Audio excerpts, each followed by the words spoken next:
Hello, everyone, and thanks for joining today. We're here for our episode of Coffee with the Catalyst.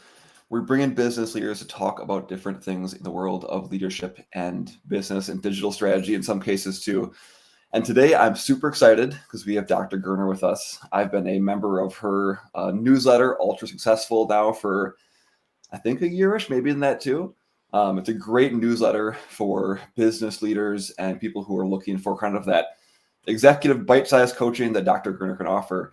But today we're talking about imposter syndrome. So Emma, you want to take it away there? Yeah. So as we discussed with you, one of the biggest things that we hear from folks that we're working with, especially when it comes to personal branding, business ownership in general, but this intense sense of imposter syndrome and like, what makes me the expert? Can I talk about this? Like, how do I move through those feelings? And so we thought you were the perfect person to kind of dive into this topic a little bit more with us. And I guess to kind of like get the conversation started, I think it's really good for us to maybe do a game of like a little bit of definitions and talk through the idea of like, what is an imposter at its root? And then how does that relate to the idea of imposter syndrome?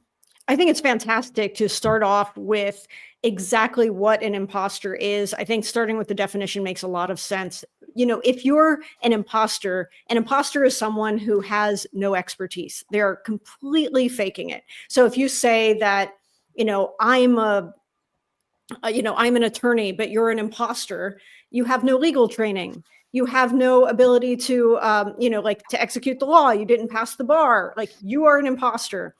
But if you are someone who has imposter syndrome, or you're someone who feels like an imposter, that's a very different thing, because objectively, if you have expertise, you're not an imposter.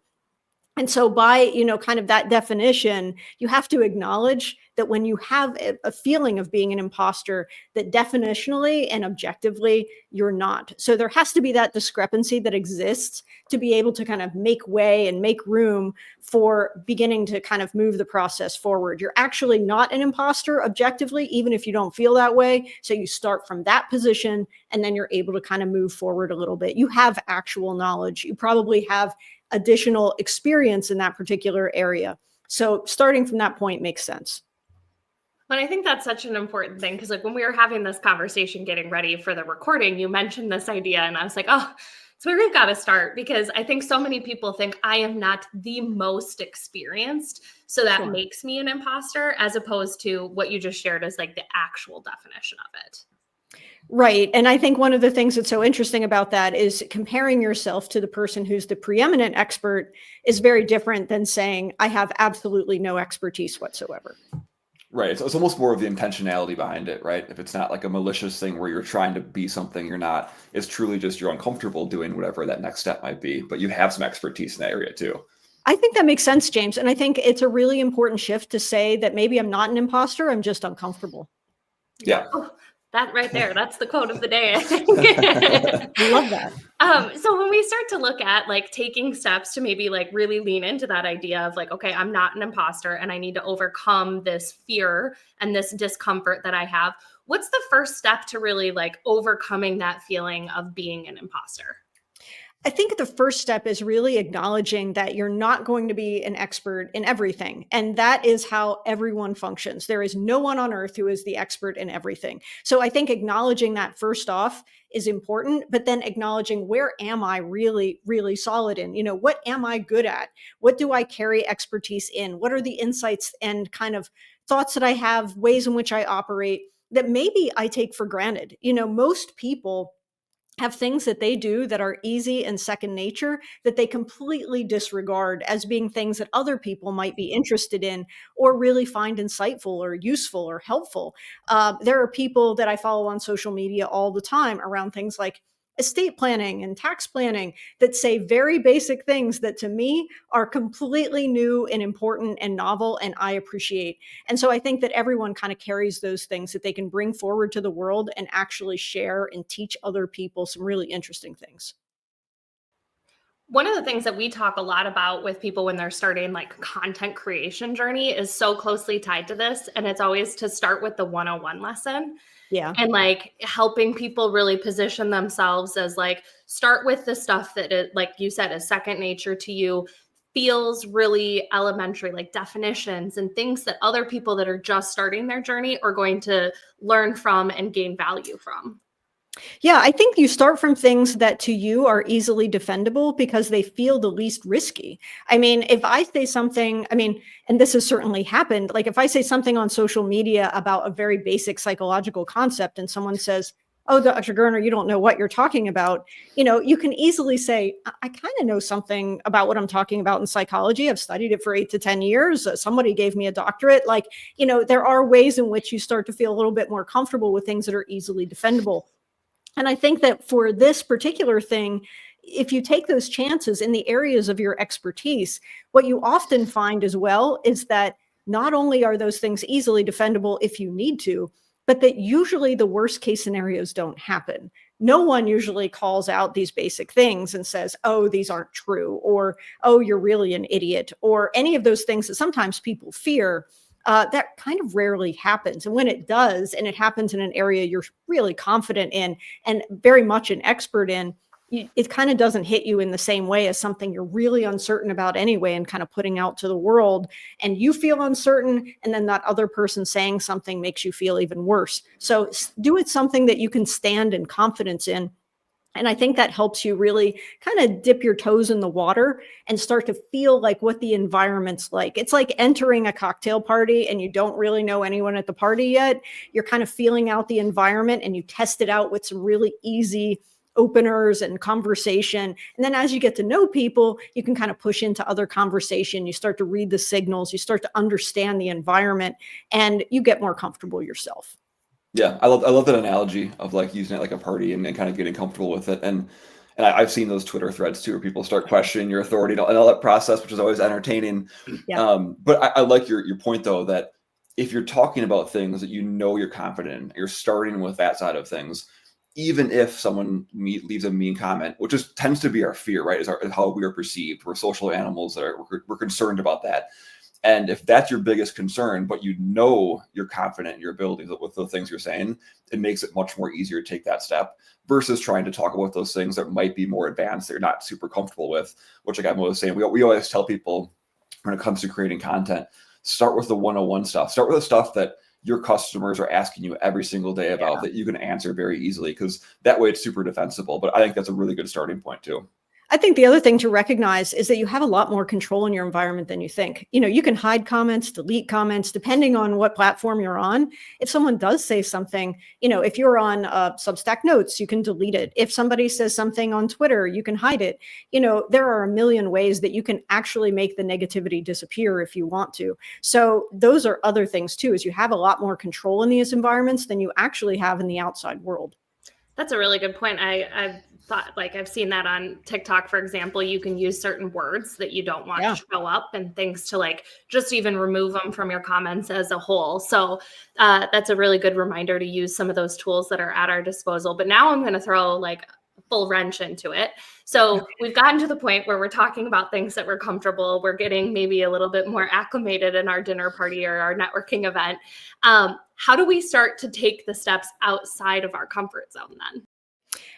To me, I think one of the things that is really important to kind of take those steps outside the comfort zone is that you use that experience and you start kind of taking chances and you put things forward and you start deciding who you're going to be in kind of these social spaces or in content creation, and who you're going to be to the outside world and how they're going to perceive you should be authentic. It should be who you are. It should be absolutely true, but it shouldn't be everything. I think that you have to put some parameters around that, decide what you want to be known for and what you want to share, and really hit those things kind of over and over and over again. And you start to find your tribe. Initially, there's going to be some sorting that happens, right? Because if you go to everyone in that cocktail party and say, "Hey, are you interested in tax planning? Are you interested in tax planning?" You may get to 10 people before one is actually interested in tax planning or whatever it is that you have to offer. And that's okay. As you find that one person, they'll have other people, they'll share your content, things start to kind of grow. And then you start to kind of like branch out and take a little bit more chances. So you start talking about the basics and you say, "Hey, I want to be known as the tax planner who is great for family legacy." And that's going to be your thing. family legacy and tax planning, and you're going to just hit that over and over and over again. And so then you start to branch out, you start to talk about ancillary topics, you decide how much of yourself you want to share or not share. There will be some people who, kind of make their family part of their brand, some people that make their properties part of their brand, some people that make other things part of their brand, and that's fine. But you get to define those terms. And so you take some risks outside of there, you put out some content, you see what happens. Maybe you push it and you kind of have an opinion on your next one, see what happens, see if you have some great conversation. So you kind of start from the safest place and then start taking some risks as you go, and you stack confidence as you move forward. Usually if you've got a few, like 5-10 great pieces, great posts, and you start seeing a little traction, you'll have some confidence to start posting a little bit of some other things that maybe elements that people connect with, start other interesting conversations, and you start to become more and more confident. So I think of it as like you just start spinning the wheel. There has to be a first mover, and it's got to be you. And as that ball starts rolling down the hill, you're going to pick up some momentum. You're going to get more confident. You'll start saying some things. And you know what? You're going to make some mistakes too. And that's okay. Everyone faces the social penalty from time to time. And just know that that's how everyone moves. You're never going to be perfect. You're going to have some mistakes. People are going to call you on it sometimes when you do or don't make them. And that's fine too. But that's how everyone moves ahead. I love that idea of confidence stacking, and I've never thought of it that way, but I will say, like, when I started creating content, now in hindsight, I was doing that. So I started with, and I always joke that I used other people as props. So I started with an interview series, and I started there. And then slowly I went on to other people's podcasts when I had built the confidence from having that interview series on my own. Then I started doing that kind of thing. And then finally, after being positioned as an expert there, I was prepared to pick up my phone and make my videos and share my expertise.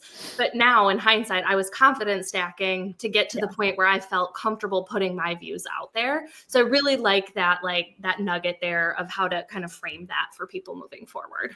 Well, one thing to kind of to dig into too is thinking about what led you to say, okay, I've done this interview where I kind of used another person as a prop. Then I'm doing more things on my own. Now I'm going to switch to video, which I think is for a lot of people really risky, and, kind of put yourself out there. And then you start to confidence stack in that area too. I think it's an interesting, kind of cognitive exercise to think about what led you to say, well, I'm going to try this thing now. What is that bridge? What is that thing that happened? Was it positive feedback? Was it great reception? Was it clearly that you understood people actually were interested in this content and what you had to say, that you had things to bring to the world? There's a lot of internal things happening there that I think are really important to dig into for people. Yeah, I think too of this whole concept of content creation, putting yourself out there, and you talk about building the skills and the confidence each step, but you kind of alluded to it too. I almost see it as like this flywheel effect where once you get going with it, you create something new, you feel better about it. You actually get better feedback. You mentioned getting feedback from your audience, you get better questions, which actually leads to better content, and you actually feel more confident in what you're doing and saying because you're getting that feedback from your community, from your audience. And all of a sudden you get this flywheel going where it's actually really easy to create content and you feel really comfortable with it because you know that with each step you are building a closer thing that's aligned with what your audience wants and what you're good at too. I think that's a really important part of branding. And you hear about, the experts like Seth Godin and people talk about this kind of stuff all the time with tribes and audiences, that you are trying to find that group of people that resonates with you. And that takes some effort and takes you taking those small risks, but it does build on itself, not just in confidence and getting over the imposter syndrome, but also in your effectiveness too. Yeah, I think the other thing that really does address imposter syndrome and effectiveness in content is that once you have that community, you kind of, you all kind of get to know each other. When recently I had offered a course, the thing that was really fantastic is I could look through that roster of names and be like, I know that person from Twitter. I know that person from this place. And really, I was excited to kind of see people visually that I have interacted with for the past 10 years. So you really kind of build this community. And then when someone comes in and is kind of a violator of that community, what you find is that you don't have to do any work at all. The community kind of rejects them from, the stream or the content that you've built.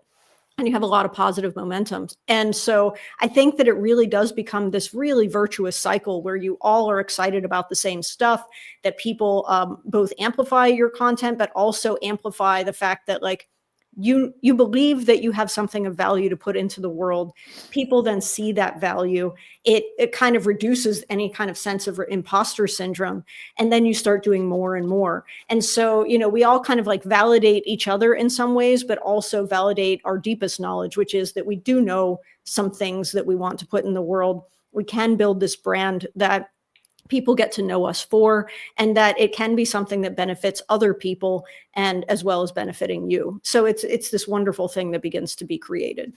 So you guys both just touched on a little bit of this idea of like finding your tribe and people that truly identify with you. Yeah. And then you brought up this idea of authenticity while you were talking through kind of stepping outside of our comfort zone. How does that role of authenticity, and especially kind of like sharing what we want to share, keeping back what doesn't feel appropriate, but also showing enough of ourselves to find that tribe and attract the right people, how does that all play into the idea of imposter syndrome? I think that's such a smart question, because smart authenticity requires boundaries, and you have to know those boundaries as the person going into it. People will take everything that you will give to them. And also, being too open with your life creates a lot of vulnerabilities and creates a lot of places where you're going to feel very uncomfortable. And honestly, for business, it's probably not appropriate. So defining what those boundaries are as you put your life forward in a public way, you may say, hey, I'll mention my anniversary. I'll mention, things about like ancillary things about my life or my dog or other things like that. But you're not going to go too into maybe like, your personal struggles. And maybe for other people, that is their brand, part of their personal struggles and what they've overcome. But maybe for you, that's kind of not an area you want to go into. So I think knowing exactly what your own personal boundaries are and what you're willing to share and not share, it creates a kind of a predictable persona. And that persona is real. It's authentic. It's exactly who you are, but it's probably about 25-30% of who you are. And the rest of it gets to stay behind the curtain. And I think that's really beneficial, because then it's a couple of things. One is it serves as a buffer. So if someone says, hey, Dr. Gurner, you're all about push and you're not a generous person, like, you can kind of let that slide, because they don't see the charity work you might do, the causes that you give to, the things that you do in your personal life that you don't share, kind of in a public facing way. It allows you to kind of have that buffer. It also allows you to have a private life that stays private and remains, you get to keep that kind of intimacy and privacy with people who are closest to you. And not everything is shared with everyone. So you get to kind of have this separate life that is incredibly valuable to you. Not everything is online. Not everything is open to critique. Not everything is public. But the things that you do share are absolutely real. They are your beliefs. And so people can really connect with that. And I often think too, just as a kind of an aside, that if you are putting something forward, let's say you're that tax planner or estate planner, having one thing that people really know you for and something personal, it can be very, I think, advantageous, because they see you as a human being. If you're just going to spout truisms, it's probably not going to get you a lot of traction. But if they do know that maybe you're the biggest Mets fan that ever lived, and you also love tax planning, you may exclude some Yankees fans out there or some other people who may feel differently. But for the most part, people get to see you as a real human. You're not a bot. And I think that becomes more and more important as in the age of AI, where things are easy to kind of loop people into content or people that aren't really real. This is something that James can attest to, like years and years and years ago, when Instagram, like mom influencing was becoming a thing. I was like, oh man, like I could do that, but I don't want to put our child's life on the internet in that way. And I almost felt at the time that I was like missing out on this opportunity to take advantage of like something that I thought I would be really good at.